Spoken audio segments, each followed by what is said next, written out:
Like any other 19-year-old navigating college life, Reina Kusa has places to go and things to do. She arrives at the University of Arizona ready to rush from class to class, play her part in a student-run club, and maybe squeeze in a bite of lunch with her friends.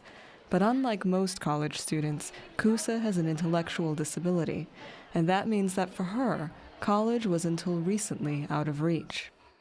Now, a pilot program called Project Focus is changing that. Project Focus is a partnership between the Tucson Unified School District and the UA College of Education, funded by a U.S. Department of Education grant of $2.5 million over 5 years.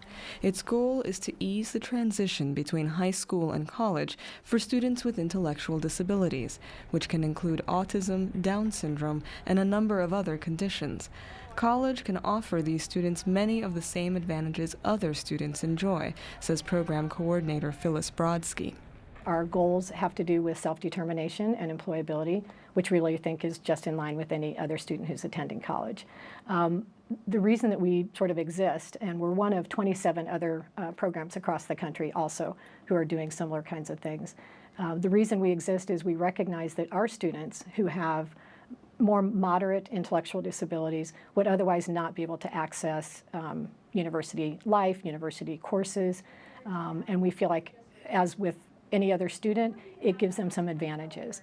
Project-focused students like Reina Kusa enroll in regular classes, participate in university events, and even get volunteer and internship experience in the course of the 2-year certificate program.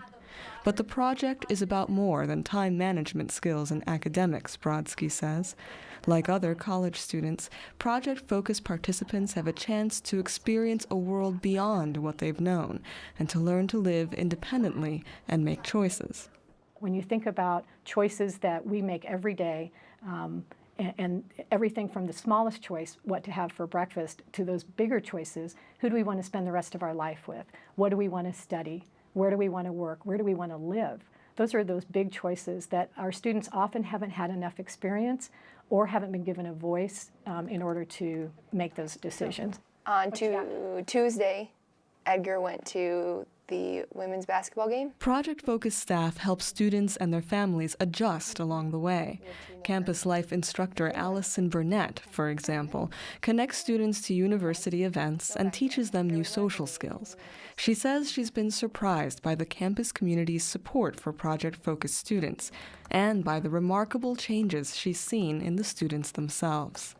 The first few months that they're here, and we let them kind of go on campus and say, hey, I'll meet you at the rec center, or I'll meet you in the union, that they do it, that they're there, that when they're given that opportunity, how much they grow. So it's a really beautiful experience to see when you do hold high expectations, they meet them and they exceed them.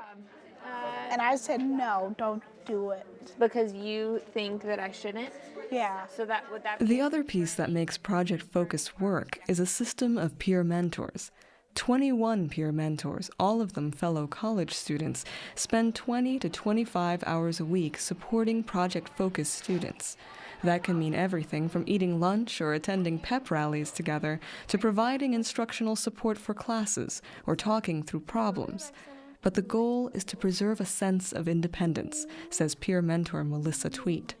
It's walking with them in every single step of their day, working with the decisions that they want to make, and promoting them to make those decisions and to be independent in that way. Peer mentors help make college life more manageable and fruitful for Project Focus students. But they, too, find themselves transformed by the process, Tweet says. It's made me think a lot more about other people's struggles. It's just opened my mind to different ways that people communicate with one another, and different drives that people have, if that makes sense, and being sensitive to that and loving everyone for who they are. I know we can do it. Good job. Yeah, we can. For Reina Kusa, the benefits of her almost 2 years with Project Focus are already very clear.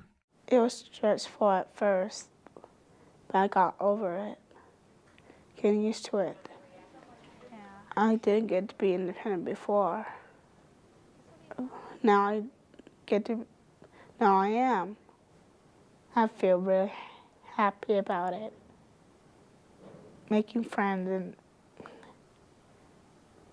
making them laugh. I feel more freedom than ever before. Although Project Focus is working to make itself sustainable, its future is still uncertain. Not everyone has been as supportive of Project Focus students as their classmates and peer mentors are, says Brodsky.